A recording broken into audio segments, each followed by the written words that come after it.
Hello, friends. So I'll just work through these problems quickly. So number one says we're supposed to draw the given angle and state which quadrant its terminal side lies in. Okay, so I think that the easiest thing to do here is to convert it to degrees. It's probably the easiest thing. So I'm going to multiply it by 180 over pi because we get to cancel the pi's out.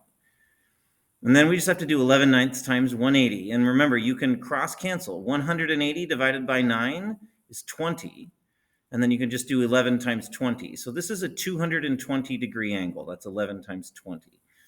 And so we got 0, 90, 180, 270. So 220 is going to be around here somewhere. So it's like this is a 220 degree angle.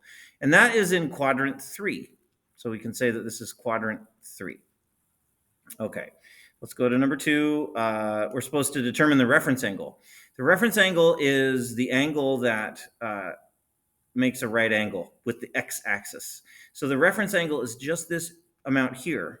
And since we already know that this is a 180 degree rotation and it's gone over to 195, we can figure out what's left over in here is the difference between the two. It's 195 minus 180, which is 15 degrees. So the reference angle is 15.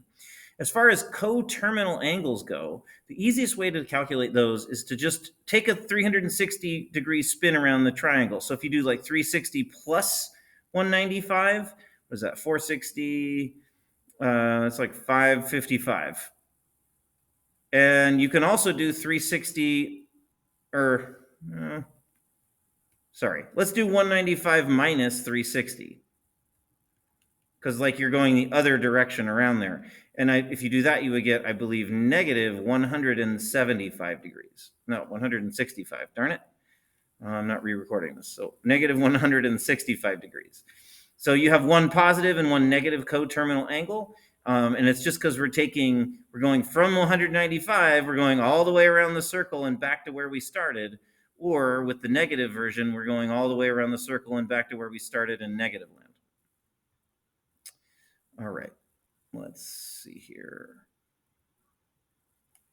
Next, we're supposed to convert 108 degrees into radians. And so this is where I'm going to multiply it by pi over 180. And you get 108 pi over 180. So 108 pi over 180. And then we just need to reduce this fraction. So you could goof around with it, but I'll tell you that they both divide by 36. So if I divide the top and the bottom by 36, you would get 3 over 5. And so the answer is 3/5 of a pi, or 3 pi over 5. Now this is 9 pi over 5, which is like probably going to be something kind of related. So I'll multiply this one by 180 over pi, and I'll cancel these out. And 180 divided by 5 is 36. And now I need to do 9 times 36. I'll just do it this way. That's 54, and then 27 and 5 is 324 degrees. Okay, so that would be that one. Now you could use a calculator when you do that. The last ones here we have to do using the unit circle. Oh, I can't do it that way. Okay, so I'm going to zoom out a little bit here because I have a unit circle that we can look at. And we're supposed to find the sine, the cosine, and the tangent of pi over 4. So that really the key is find pi over 4 on the diagram. And remember, this is really important. The sine is y, the cosine is x, and the tangent is y divided by x. And so the sine is the y coordinate. This is the sine of pi over 4. And so that's root 2 over 2 is my answer. And the cosine is also root 2 over 2. Isn't that convenient? The tangent is root 2 over 2 divided by root 2 over 2, which is anything divided by itself is just 1. So that's the answers to those ones. Let's do another one. 5 pi over 6. So let's find 5 pi over 6, which is equivalent to 150 degrees. It's right here. And so I'm going to use the sine is the y coordinate. It goes up 1/2. And so the sine of 5 pi over 6 is 1/2. The cosine is the x coordinate. So it's negative root 3 over 2 this time for the cosine. And then the tangent would be sine 1/2 divided by negative root 3 over 2, which is the same as 1/2 times negative 2 over root 3. So these things cancel, and so we get negative 1 over root 3, but then you have to rationalize the denominator. So we multiply by root 3 over 3, and we get negative root 3 divided by 3 for the answer. All right, 2 more to go. 4 pi over 3. Now I'm going to kind of really zoom here. 4 pi over 3 is here. It's 240 degrees. So both the x and the y are negative.